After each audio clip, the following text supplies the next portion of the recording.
पिछले 11 महीने में पश्चिम बंगाल में 2900 से ज्यादा मर्डर से लेकर के हिंदू प्रताड़ित के बांग्लादेश में अगर माइनॉरिटीज की हत्या भारत की सरकार नहीं रोक पा रही है तो आज भारत के सरकार को सोचनी पड़ेगी। और कहां मर गए वो सारे ह्यूमन राइट्स पर ज्ञान देने वाले लोग। विपक्ष के नेताओं का हमेशा से मुसलमानों को डिफेंड करने का नेता पॉलिटिक्स रहा है। आज भारत के अंदर फैशन हो चुका है कि हिंदुओं का मौत सोशल मीडिया का ट्रेंड है। भारत के अंदर कहेंगे कि भारत के अंदर भाजपा ने नफरतवादी सरकार लाई है। आज बांग्लादेश के अंदर कौन सी भाजपा चीज है? सोशल मीडिया पर 10-15 दिन 1 महीने तक ट्रेंड चलता है, उसके बाद सारे लोगों के अंदर सेकुलर पट्टी बन जाएगी, फिर सारे लोग हिंदू मुस्लिम सिख ईसाई। बांग्लादेश के अंदर तो वही शांति दूत हैं जो कहते थे कि गाजा में ह्यूमन राइट्स की हत्या हो रही है, गाजा में निर्दोष व्यक्ति मारे जा रहे हैं, गाजा में छोटे छोटे बच्चों के साथ अत्याचार हो रहा है। आज जो इंदिरा बांग्लादेश की बंटवारा करके अपने आप को आयरन लेडी साबित कर दी, आज उसे इंदिरा गांधी के विचारधारा की हत्या हुई है। तमाम तरह के गांधी परिवार जो कहते थे कि हमने बांग्लादेश को जन्म दिया, वो गांधी परिवार कहाँ मर गया? आज बांग्लादेश के अंदर हिंदुओं के खिलाफ जो नरसंहार की तस्वीरें निकलकर सामने आ रही हैं, दीपू चंद्र दास उनमें से एक ऐसा नाम जिसने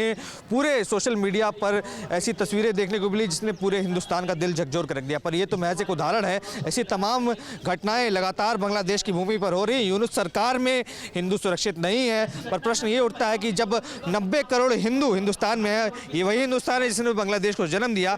इतनी सशक्त हिंदुस्तान के होने के बावजूद क्या हिंदुओं की संरक्षण करना, हिंदुओं की रक्षा करना क्या भारत सरकार का दायित्व नहीं बनता? तमाम विषयों पर जानेंगे लोगों से। क्या लगता है कि हिंदू तो प्रताड़ित है, पर भारत के अंदर जो हिंदुत्ववादी सरकार है, 90 करोड़ हिंदू हैं, क्या उनका दायित्व नहीं बनता कि बांग्लादेश को उन्हीं की भाषा में जवाब दिया जाए? इतने रफेल रखने का क्या फायदा जब हिंदू सुरक्षित नहीं है बांग्लादेश के अंदर? देखिए पत्रकार महोदय, आज अगर बांग्लादेश में दीपू चंद्र दास की हत्या हो रही है, आज अगर बांग्लादेश में अमृत मंडल की हत्या हो रही है, तो ये सिर्फ अमृत मंडल या वहाँ के माइनॉरिटीज की हत्या नहीं हुई है, ये गांधी की उस अहिंसा की भी हत्या हो रही है, ये इंदिरा गांधी की उस विचारधारा की भी हत्या हो रही है। ये बांग्लादेश के अंदर माइनॉरिटीज की हत्या सिर्फ दीपू चंद्र दास तक सीमित नहीं है। पिछले 11 महीने में पश्चिम बंगाल में 2900 से ज्यादा मर्डर से लेकर के हिंदू प्रताड़ित के, कहीं पर हिंदुओं के मंदिर को जलाया जा रहा है, कहीं पर मंदिर तोड़फोड़ किया जा रहा है, हिंदुओं के बस्ती में आग लगाया जा रहा है, हिंदुओं से रंगदारी टैक्स वसूला जा रहा है, तो कहीं पर हिंदुओं की हत्या हो रही है। ये आप समझिए कि ये कभी तो ये सिर्फ बांग्लादेश के वर्तमान की स्थिति नहीं है, ये भारत में भी हो रही है। लेकिन भारत के विपक्ष, वामपंथी मीडिया, विपक्ष के दलाल के लोग, जो विपक्षी कट्टरपंथी लोग हैं, वो सारे लोग मरे। क्या जो आज दीपू चंद्र दास की हत्या हुई है, क्या कर्नाटक में अभिषेक बजरंगी की हत्या नहीं हुई थी? क्या बहराइच में राम गोपाल मिश्रा की हत्या नहीं हुई थी? क्या राजस्थान में कन्हैया लाल की हत्या नहीं हुई? क्या अभी मुहर्रम के टाइम अजय यादव की हत्या बिहार में नहीं हुई? क्या तो बिहार और भारत में हर जगह हो रही है। लेकिन बांग्लादेश में अगर माइनॉरिटीज की हत्या भारत की सरकार नहीं रोक पा रही है तो आज भारत के सरकार को सोचनी पड़ेगी। और कहां मर गए वो सारे ह्यूमन राइट्स पर ज्ञान देने वाले लोग जो 56 इस्लामिक कंट्री आकर के कह रहे थे कि गाजा में अगर आज लोग मारे जा रहे हैं तो गाजा में जो है अत्याचार हो रहा है। क्या लगता है विपक्ष की भूमिका देखते हैं, क्योंकि जब फिलिस्तीन में हमला होता है तो प्रियंका वाड्रा बैग टांग कर आ जाती है, बांग्लादेशी हिंदुओं पर कोई विपक्षी नेता बोलने को राजी नहीं। क्या वजह समझते हैं इसकी? देखिए, आज मैं विपक्ष के नेताओं को तो बाद में कहूंगा, विपक्ष के नेताओं ने तो समझ रखा है कि विपक्ष के नेताओं का हमेशा से मुसलमानों को डिफेंड करने का नेता पॉलिटिक्स रहा है। लेकिन पक्ष के नेता जो हिंदूवादी वोट बैंक बन करके आते हैं, जो हिंदुओं का वोट लेकर के आते हैं, आज उनको सोचने की विषय है। आज अगर मोदी जी बांग्लादेश पर नहीं बोलते हैं, आज अगर मोदी जी बांग्लादेश पर एक्शन नहीं लेते हैं, तो पूरे विश्व के उस शांति प्रिय नेता को भी समझनी चाहिए कि आज जो यूनुस आज बांग्लादेश का प्रधानमंत्री है, उसको नोबेल शांति पुरस्कार मिला है। आज मैं पूरे भारत के, पूरे विश्व के इंटेलेक्चुअल से पूछना चाहता हूं कि आखिर नोबेल शांति प्राइज का क्राइटेरिया क्या है जो उस हत्यारे यूनुस को, आज यूनुस भाषण दे रहा है बांग्लादेश में कि अगर हिंदुओं को बांग्लादेश में सुरक्षित रहना, उसको अपने आप को हिंदू कहना बंद करना पड़ेगा।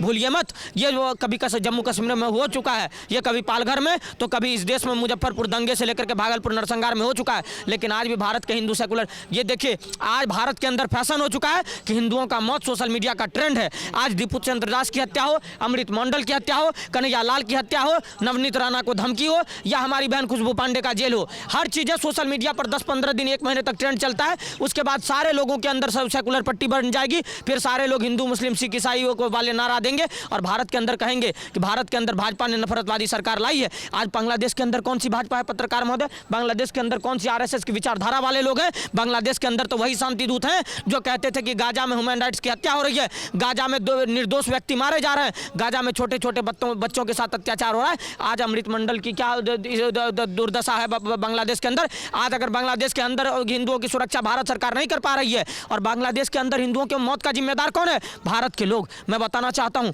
आज जो इंदिरा बांग्लादेश की बंटवारा करके अपने आप को आयरन लेडी साबित कर दी, आज उसे इंदिरा गांधी के विचारधारा की हत्या हुई है। आज पूरी तरीके से इंदिरा गांधी एक्सपोज हुई है और तमाम तरह के गांधी परिवार जो कहते थे कि हमने बांग्लादेश को जन्म दिया है, वो देखो गांधी परिवार कहाँ मर गया। आज राहुल गांधी को सामने आना चाहिए और कहना चाहिए कि बांग्लादेश में हम अगर हिंदुओं की हत्या हो रही है वो सिर्फ हिंदुओं की हत्या नहीं क्या है। बांग्लादेशी हिंदू कोई आस रखे भारत सरकार की ओर से कि हमें कुछ बचाने आएगा, कुछ संरक्षण देने आएगा, या आस छोड़कर वहीं प्रताड़ित होना मंजूर समझ ले? मुट्ठी भर लोग भी अपने देश में जीवित। इजराइल की आबादी 95 लाख है और इससे ज्यादा बांग्लादेश में हिंदुओं की आबादी है। बांग्लादेश में 2.5-3 करोड़ हिंदू कम से कम अभी भी हैं। तो हिंदुओं को यूनाइट होना पड़ेगा, हिंदुओं को एकजुटता दिखानी पड़ेगी और हिंदू एकजुट होंगे तो कट्टरपंथी जितने भी मौलाना हैं सारे लोग। आप देखिए एक जिहादी का मामला जब से यूनुस सरकार बना है तब से लेकर के आज तक बांग्लादेश में लगातार माइनॉरिटी पर अत्याचार हो रहा है। कोई ये पहला केस नहीं है, लगातार मारे जा रहे हैं। लेकिन भारत सरकार को सिर्फ हिंदुओं का वोट चाहिए। अगर भारत सरकार को हिंदुओं का वोट चाहिए और भारत सरकार हिंदुओं पर एक्शन लेने के लिए बांग्लादेश में तैयार नहीं हो रही है तो आप देख लीजिए कि अफगानिस्तान में भी हम लोग एक्सीडेंट हो गए, अब पाकिस्तान में बिल्कुल 0% पे आ रहे हैं, अब लगातार बांग्लादेश में भी मारे जा रहे हैं, म्यांमार से हम भगाए जा चुके हैं। अगर हर जगह से हमारी यही स्थिति हुई तो वो दिन दूर नहीं है जब भारत के अंदर से भी भगाए जा रहे हैं। आप क्यों भूल जाते हैं कोई अहमद बुखारी करके मौलाना था जो कहता था कि केरल से लेकर के पश्चिम बंगाल तक जहां जहां हम बहुसंख्यक हो गए वहां वहां हिंदू अपनी बस्ती खाली कर दे। आप क्यों भूल जाते हैं कि ओवैसी का भाई अकबरुद्दीन कहता है कि 15 मिनट के लिए पुलिस हटा देगी तो हम इन सारे लोगों का हिसाब कर देंगे। आप क्यों भूल जाते हैं ओवैसी के पार्टी के विधायक कहते हैं कि हमें डराने की आवश्यकता नहीं है, हम जिस दिन बाहर निकल जाएंगे इसके लिए गलियां कम पड़ जाएगी। आप क्यों भूल जाते हैं कि इम्तियाज जलील नाम का व्यक्ति कोई महाराष्ट्र से उठ करके आता है कि और कहता है कि योगी मोदी जिस दिन हट जाएगा उस दिन हम हिंदुओं को बता देंगे। तो इन सारे लोगों की जो मंशा है ये सिर्फ बांग्लादेश तक सीमित नहीं है, ये भारत के अंदर है। और भारत की सरकार अगर आज एक्शन नहीं लेगी तो भारत की सरकार खुद को हिंदुवादी सरकार कहना बंद करे और भारत के हिंदुओं के लिए बॉर्डर खोले। भारत का हिंदू पूरी तरीके से तैयार है कि भारत का हिंदू, नेपाल का हिंदू, पाकिस्तान, बांग्लादेश का हिंदू सारे मिलकर के आज बांग्लादेश की माइनॉरिटीज को सुरक्षा देने का काम करेगी। हम पूरी तरीके से ये बात। आप देख रहे हैं सौगंध टीवी, सौगंध वतन की।